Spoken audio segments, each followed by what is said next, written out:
जड भरत राजा हरणे गर्भे गेला, घाला तो घातला वासनेने वासना. आणि दुसरं कारण तुम्हाला मला जन्म येण्याकरता ज्ञानोबा सांगतात. आगा कर्मी जे उरावे ते तेही सुख दुःखी भोगावया यावे. बघा कर्म ते कुणाच्या बापाला चुकलं नाही.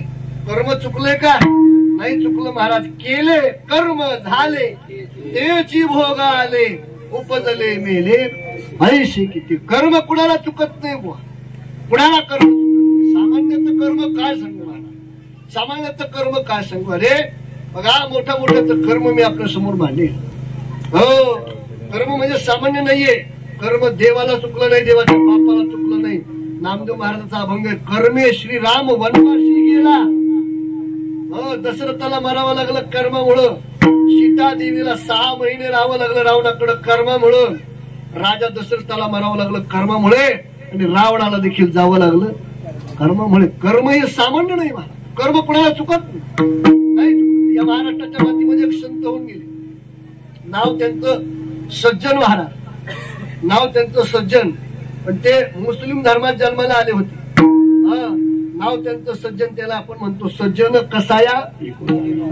सज्जन कसाय. त्यांनी ठरवलं की आपल्याला जगन्नाथपुरीची वारी करायची. जगन्नाथपुरी 4 धामापैकी एक धाम आहे. 4 धामापैकी एक धाम आहे. भगवान श्रीकृष्ण परमात्मा, द्रौपदी माता, सुभद्रा माता आणि बलराम दादा यांचं हृदय तिथं आहे. असं एक धाम. तिथं वारी करायची. त्या काळामध्ये काही साधनं नव्हती. मग पायी पायी ते वारीला निघाले.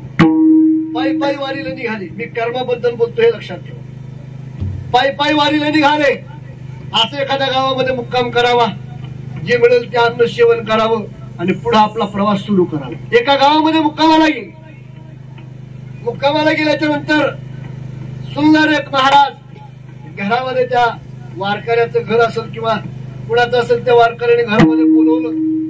पावसा पाण्याचे दिवस होते. जेवू घातलं. म्हणजे महाराज आता कुठंतरी आराम करण्यापेक्षा घरातच आराम केला. आराम करत असताना फक्त लक्ष देऊन दृष्टांत आहे का, मी काय भाकड कथा सांगणार नाहीये. कर्माबद्दल मी सज्जन महाराजांचं चरित्र सांगतो. ज्यावेळेस आरामाला बसले, आराम करू लागले, त्यावेळेस त्या घरचा जो पुरुष होता त्याला झोप लागली. पण त्या घरातली जी स्त्री होती त्या बाईला झोप लागेल. स्त्रीला झोप लागेल. मग ती स्त्री उठली.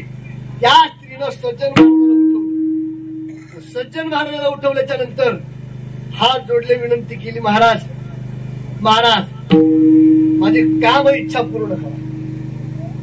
डोळ्यात पाणी आलं सज्जन महाराजाच्या. देवा, अरे मी तुझी वारी करण्याकरता निघालोय आणि हे माझ्यावरती काय धर्म संकट. सज्जन महाराजांच्या मुखातून शब्द निघाला, बाई तुझे पती इथं आहे. त्यांच्या म्हणण्याचा अर्थ असा होता की तुझी ती इच्छा पूर्ण करण्याकरता तुझा मालक इथं आहे. पण त्या बाईनं त्याचा अर्थ वेगळा घेतला. म्हणजे माझी मालक इथे म्हणून तुम्हाला अडचण आहे का. तिनं धारदार शस्त्र घेतलं आणि झोपेमध्ये आपल्या मालकाचं शिर छाटलं, वध केलं, मारलं त्या. म्हणजे आता काय अडचण आहे तुम्हाला, माझ्या मालकाचा मी वध केला. सज्जन महाराजांनी सांगितलं, हे तर पाप केलं. मी तुला तुझे मालक तुझी इच्छा पूर्ण करण्याकरता जे सांगत होतो, तू त्यांचा वध केला. त्या स्त्रीनं सांगितलं, आता जर तुम्ही माझी इच्छा पूर्ण केली नाही तर मग मी काय करल, मी आरडाल ओरडाल, लोक जमा करल आणि सांगल यांनी माझी इज्जतीला हात घातला, माझ्या मालकाचा वध केला. सज्जन महाराजांनी सांगितलं, मी सगळे फळ भोगायला तयार आहे, पण मी पाप करू शकत नाही करू शकत. मग आरडली ओरडली, लोक जमा झाले, अंगावरचे कपडे फाडलेले पाहिले. लोकांनी सज्जन महाराजांकडे पाहिलं. बाईनं सांगितलं, यांनी माझ्या अमृता इज्जत तुटली, माझ्या मालकाचा वध केला. महाराज काही न पाहता लोकांनी मारायला सुरुवात. मारलं त्यांना. मारल्याच्या नंतर दंड द्या म्हटले. काय दंड द्यायचा. हा जो उजवा हात आहे का म्हणे, उजवा हात जो हात साडीला गेला का म्हणे बाईच्या, तो हात कापून टाकला.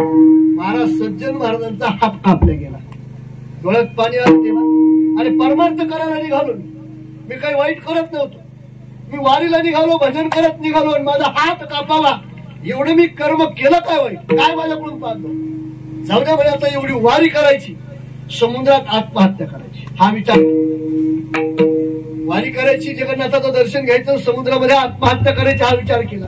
तिथून निघाले पुढं, रडत रडत त्या ठिकाणी येऊ लागले. काही लोक असे भजनाला बसले का, त्या भजनात ती यायची. लोक शिवाय द्यायचे, हे बाबा उठ तिथून, उठ उठ, त्या अर्थी तुझा हात तोडला, त्या अर्थी तू काहीतरी पाप कर्म केलंय, थांबू देत नव्हता. महाराज तसाच सोहळा घेत सगळी आले महाराज जगन्नाथपुरीमध्ये. जगन्नाथपुरीत आल्याच्या नंतर भगवंताचं दर्शन घेतलं, भगवंताला पाहिलं, देवाचे डोळे भरून आले. सज्जन महाराजांना पाहिलं जगन्नाथानं सज्जन महाराजांना बोलवलं, मांडीवरती बसवलं, डोक्यावरून तोंडावून हात फिरवला. सगळे लोक पाहू लागले. ज्या लोकांनी भजनातून काढून दिलं होतं का ती लोक सुद्धा पाहायला होते. ए खाली उतर, देवानं सांगितलं नाही तो माझा भक्त आहे. सगळ्यांनी नमस्कार केला. सज्जन महाराजांचे डोळे भरून आले. देवा, एवढा जर मी तुझा लढीवाळा भक्त तुम्हाला मांडीवर घेऊन माझ्या तोंडावरून हात फिरवतो, डोक्यावरून हात फिरवतो, देवा तर माझा हात का कापला गेला रे? काय माझं पाप सांग, असं काय माझ्याकडून पाप? सज्जन महाराजाला भगवंतानं त्या ठिकाणी सांगितलं. देव बोलताय, काय सांगू लागले देव जगन्नाथानं सांगितलं, सज्जन, अरे मागच्या जन्मामध्ये तू गंगेला स्नान करण्याकरता जात असताना एक कसाई गायीच्या मागे लागला होता. गाय तुझ्या समोरून गेली, त्या कसाईनं तुला विचारलं, ओ इकडं गाय गेली का? तू तोंडानं काही बोलला नाहीस, उजवा हात केला तू असं आणि दिशा दाखवली. उजवा हात दाखवला म्हणून तुझा हात कापला गेला. तुझ्यामुळे गाय मेली ना, तुझा हात कापला गेला. डोळ्यात पाणी आलं. देवा परत ठीक आहे, माझा हात कापला गेला, पण त्या माणसाचा दोष काय होता? झोपेमध्ये त्याला मारले. त्या बाईचा दोष काय होता? त्यावेळेला सांगितलं, सज्जन, ती बाई म्हणजे दुसरी कोण नव्हती, ती गाय होती मागच्या जन्मात. जो कसाई त्या गाईला मारणार होता तो तिचा नवरा म्हणून होता. त्यानं गाय मारली म्हणून त्याला मरावं लागलं. हो, आणि त्या गाईमुळं, तुझ्यामुळं गाईला मरावं लागलं म्हणून त्या गाईमुळं तुझा हात गेला. ऐका, कर्म हे कुणाच्या बापाला चुकत